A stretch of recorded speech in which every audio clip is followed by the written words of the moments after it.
This is my first trip report on Eroid, which I am posting because it was such a life-altering experience that I hope this information contributes to users' perception of the drug and the potential dangers involved. I received my 10-gram package of MXE in the mail and was excited to sample this new research chemical. After reading as many trip reports as possible and conducting extensive research, I mentally and physically prepared myself for this new experience, including hydration, healthy food intake, and a clean system, no alcohol or other drugs. I have lived by myself for many years, and I didn't have the foresight to have a trip buddy present. I felt confident in my knowledge of MXC's potential dangers. I have extensive experience with other dissociatives, namely ketamine, and yet, the cautionary tales of other users was enough to prevent me from diving headlong into the world of MXE by taking unknown doses and going hard. I cut up 25 milligram doses in 2 small lines. I insufflated one 25 milligram line and found the drug slow to kick in. I experienced feelings of euphoria, general well-being, and an opioid relaxation effect. After about an hour passed, I did another 25 milligram dose, and soon another 25 milligram dose. My night ended in a general confused state. Extremely bright colors and tracers were noticeable. My body was also fairly disassociated. Walking was heavy, and I was not able to think clearly. I had trouble sleeping that night, but the next morning I felt great and continued with my day. The next night is when the train wreck happened. Even after eating a couple meals during the day and a protein shake, around 9 p.m. I insufflated a 50 milligram dose. I cannot, for the life of me, explain what occurred next because I do not remember. I must have blacked out and insufflated upwards of 150 to 300 milligrams, something I would never do out of fear of complications. The next few hours were a complete blur. I vaguely remember coming in and out of consciousness. There was a loud buzzing noise in my ears and paranoia was present. I remember thinking that my city was under attack from some external electrical force that my evil local cable provider was in on. I was mostly catatonic and having a hard time making sense of anything. The loud carrier buzzing noise continued, and it was especially annoying and abusive. Suddenly, I was transported into the M-hole dimension. The fluidity of normal human waking life had completely dissolved into the most dysfunctional drug-induced experience I have ever gone through. I became one with hell. All sense of normality was gone, and I was experiencing a spinning train wreck of confused psychosis. All physical laws had disappeared, and I was the sole victim of a cosmic nightmare. I later recall having feelings of being played in a sick game that I was trapped in, that there was no purpose to life, and I was stuck in an infinite loop. This lasted for a few minutes, I believe. As I emerged from this horrifying state a few minutes later, could have been longer, I thought the joke was over, and I was expecting people, perhaps God, to emerge from behind the shadows and greet me to comfort me. However, I was alone and still feeling lingering effects of this horrifying M-hole. At this point, feeling completely possessed and psychotic, I punched a hole through my 50-inch television and tore the tendon in my thumb. I blacked out again and must have continued to trash my apartment, breaking lamps, throwing over chairs, and knocking down paintings. The next thing I recall is looking at the massive hole in my TV, seeing the destruction everywhere, and being at a complete loss as to what was going on and why there was blood everywhere. As I frantically tried to wipe up some blood, I heard knocking at the door. If I wasn't so catatonic, I would have at least looked through the peephole. However, I was so confused that I continued to try to make sense of what was happening. The next knock was much louder. It was the police. 10 cops rushed into my apartment and handcuffed me, taking me with the paramedics to the hospital. All in all, this was the worst accidental drug-induced nightmare I've ever experienced. Luckily, I feel no lingering effects physically or mentally, and I'm lucky to be alive. I have always had a great deal of respect for chemicals and the power that they contain. I am at a complete loss as to why and how I managed to consume such a large dose while blacked out, something I would never do in a sober-minded state. I highly enjoyed the anesthetic and relaxation MXE provided. However, due to the unknown components of this train wreck, I dumped my MXE and will not be using it ever again, out of fear for what could potentially happen despite being a responsible user. In the end, I was arrested with possession of a controlled substance. The cops found a small amount of cocaine at my place. A word of caution to all those thinking about dabbling with this research chemical: exercise extreme caution.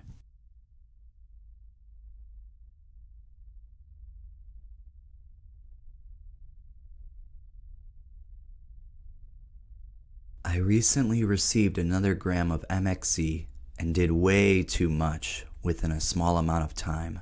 My mother came into my room and found me laying in bed, barely conscious, sweating profusely. I can't remember anything between taking it and going to get a shower and coming to in the ER, getting my second shot of Ativan. Apparently, my heart rate was at 180, possibly higher, don't know for sure, at one point. I ended up having to get 3 or 4 shots of Ativan during my 8 hours at the hospital, of which I was awake for 3 or 4. I'm fine now, but my short-term memory is a little weird.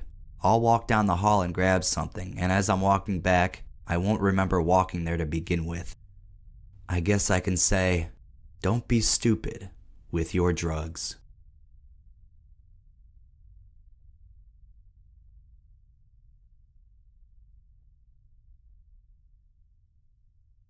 On this particular day, I wasn't even planning dosing any MXE.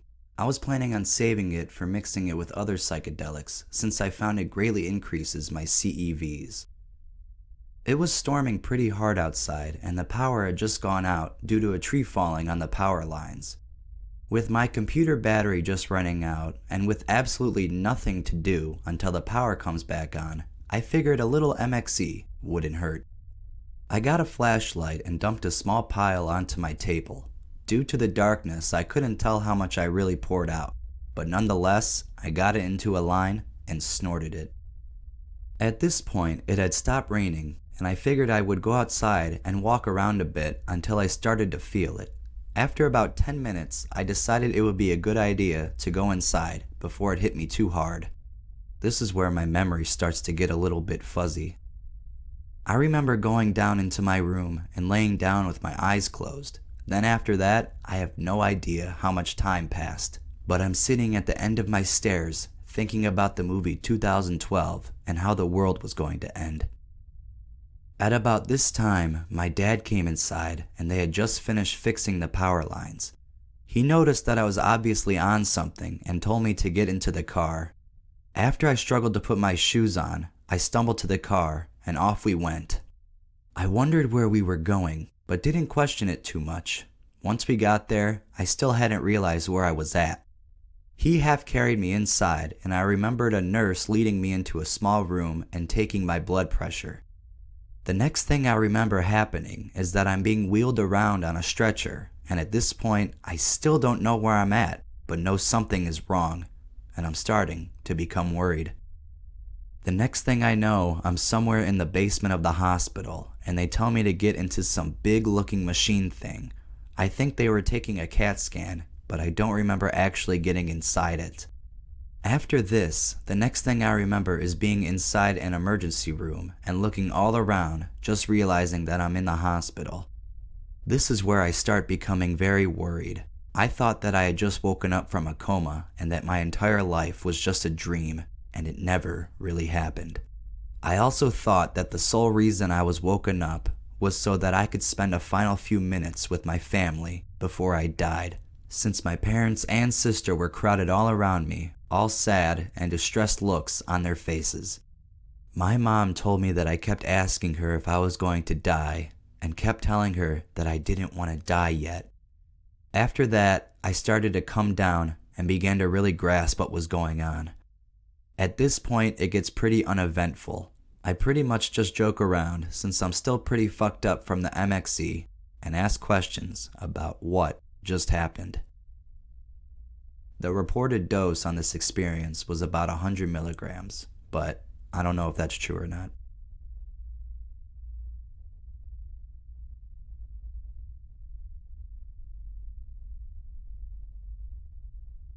So I'll put this in context by saying that I had used ketamine, both snorting and shooting in the muscle, for 4 years before starting to use methoxetamine. It had a place in my monthly routine, where I would usually use it at least twice a month and would spend the next week satiated, and the week after that, the cravings would start coming back. This would fluctuate depending on the availability, price, convenience, and the purity of the K going around.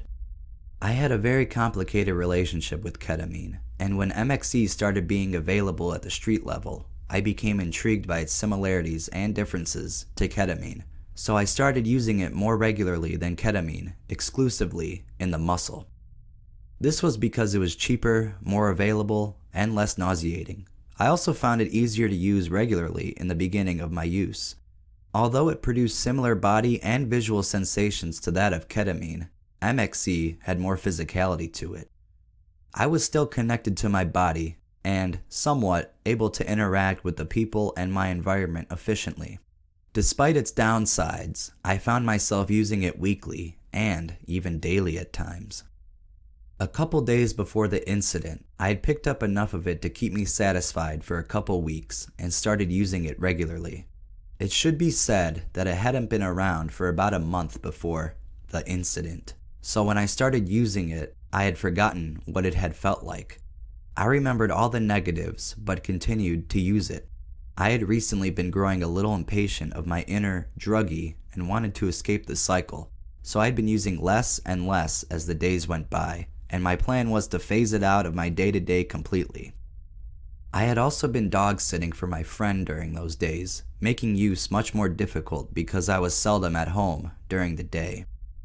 The morning of the incident, I had used a little before going to school, better than coffee at waking me up, and had to do some volunteer work directly after school. When I got home, it was around 6 o'clock.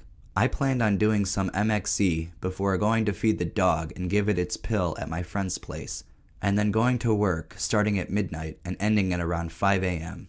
Fast food place, don't get me started. What fell into the cooker was a bit more than 100 milligrams eyed out, and instead of putting some back, I snorted about half out of the cooker and proceeded to fix myself the shot. I took it and left before it hit me. The next thing I remember is being put into the back of a cop car with my hands cuffed behind my back. I was feeling loopy and disoriented and asked the officer driving where we were going. He told me we were going to the hospital. I asked him what happened, and he said that I had fallen into a snowbank and bruised up my head and face. He asked me what I had taken. I said, methoxetamine. He said, meth? I told him no, but I could barely talk because my mouth was so dry and my brain was going so slowly. I asked him for his badge number and he laughed. He said I didn't need it. We pulled into the closest hospital, which actually wasn't that far from my place, and I black out again after being walked in. It should be said that I have a past of dissociating and doing some really weird stuff, but to this day, I have no idea what happened directly after I left the apartment.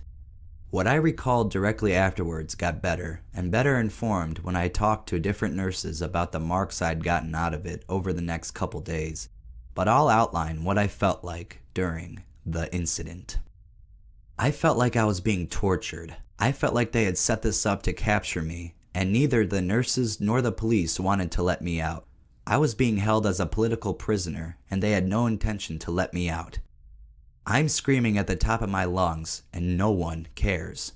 They are choking me. My cell phone is going off in the corner. I ask the one nurse who is sitting in the chair next to my bed if I can answer it. She looks up and says no. But it all started making more sense as of here. I was strapped, shirt and pantless, to the bed under a blanket and being monitored. Soon after I came to, they put an IV in my arm and something really tight on my finger, which they asked me to keep up.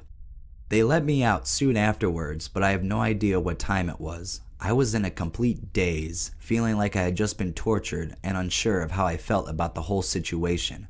Was it my fault? I had no idea. I felt battered, bruised, sore, and slow. My joints hurt and I was not very flexible or fast. My wrists were cut up and swollen past my thumbs, and parts of my hand were numb. There was a scrape in my forehead, and I had a big ruptured blood vessel in my eye with a matching small black bruise on my temple. My neck was swollen and it was difficult to swallow or turn. It is so difficult for me to remember the rest of that night clearly because my brain tries to blank it out. I remember crying at home and smoking weed. I remember finally to go feed and drug the dog. I got to work half an hour late, and after 3 hours of painfully trying to work and crying from the emotional trauma, I get my shift covered and go home to sleep. That night, my back and neck were so rigid that I literally had to roll out of bed. I couldn't pull myself up or do a sit-up because my back and neck wouldn't let me.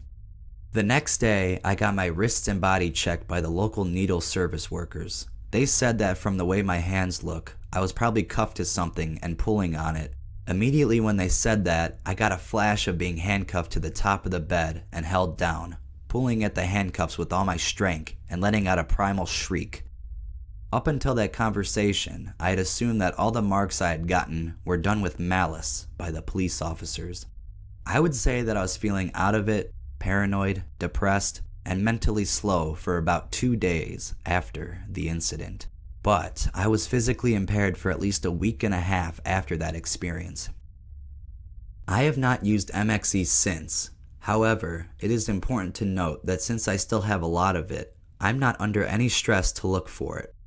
Once, I accidentally got some in my mouth when weighing it for someone, but the feelings of paranoia were the only noticeable effect. My main advice for anyone who is using MXE regularly is this. Try to watch the doses and use with others. If I had been using with a friend, they might have stopped me from hurting and embarrassing myself.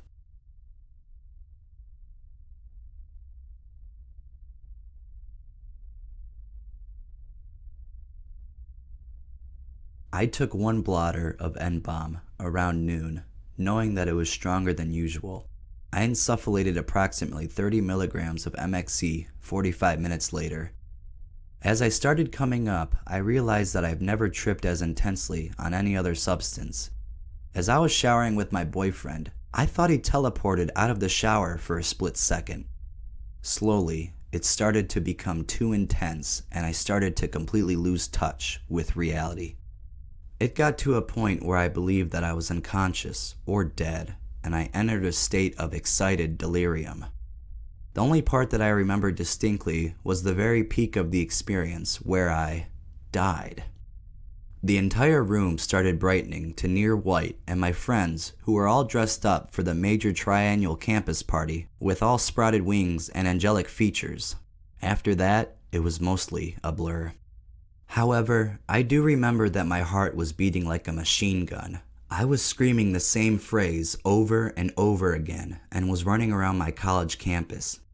I didn't recognize any of my friends. I thought my brain was tricking me to believe that my RAs and my friends were not who they were, and that these random people that I know and love dearly were out to get me. I punched my RA when he was trying to assess the situation. Eventually, campus police officers had to tackle me, handcuff me, and hold me down as I attempted to bang my arms, legs, and scrape my face against the concrete tiles in the middle of the courtyard. I didn't come back from the land until I was in the ambulance, tied down, and they have given me some kind of sedative or antipsychotic. My body was bruised in multiple places. However, luckily, I didn't break any bones. I was told in the hospital that an enzyme, which normally has a count of approximately 800 per blood test, was at 14,000, and that I nearly experienced kidney failure. My thought process has noticeably shifted ever since that trip. I noticed it after being in the hospital for a couple hours, and it never went away. I also have not had a dream in my sleep ever since that experience.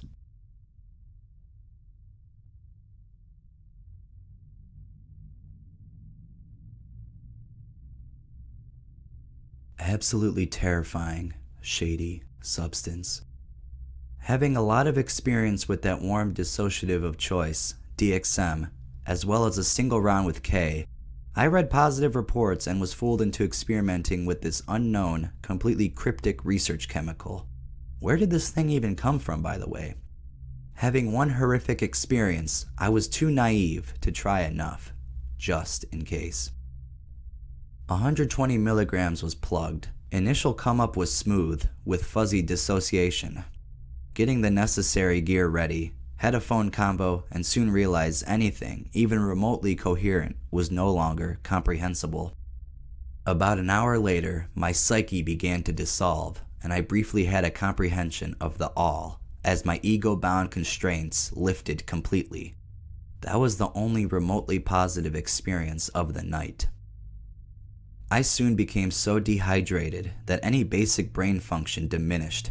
I was propelled into a hell state of pure delusion and paranoia, in which I was convinced that my roommate and other anonymous authority figures were attempting to physically imprison me.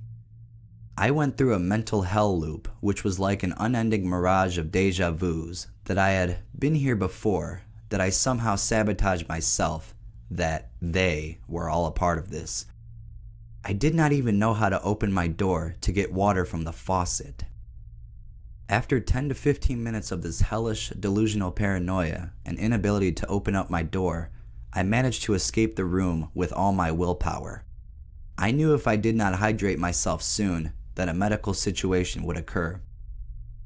I staggered to the kitchen and deliberated over how to turn off the faucet for minutes further. Even in my deepest, fourth plateau DXM experiences, I have never been this incoherent. I managed to stumble outside, and though it was a cool night, I did notice it with a t-shirt on. I grounded just slightly and then started to vomit a bit. This then led to one of the longest, most disgusting bouts of food poisoning I've ever had. I had eaten Chinese chicken that night, bad idea, and managed to puke every single molecule of my stomach contents. This lasted for at least 12 to 13 hours, and I was puking well into the next day.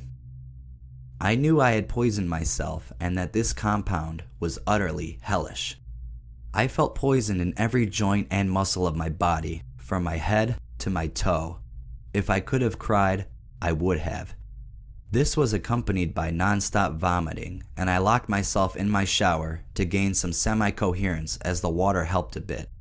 My body kept yelling, "Poison, poison, poison, stay with the plants." Even with plugging, I was profoundly ill from this crap. It has no relation to the profound insight gained from DXM dissociation. This, instead, propelled me into a hell realm of my own idiosyncratic invention for at least 8 to 10 hours. I am lucky I did not end up in a medical emergency.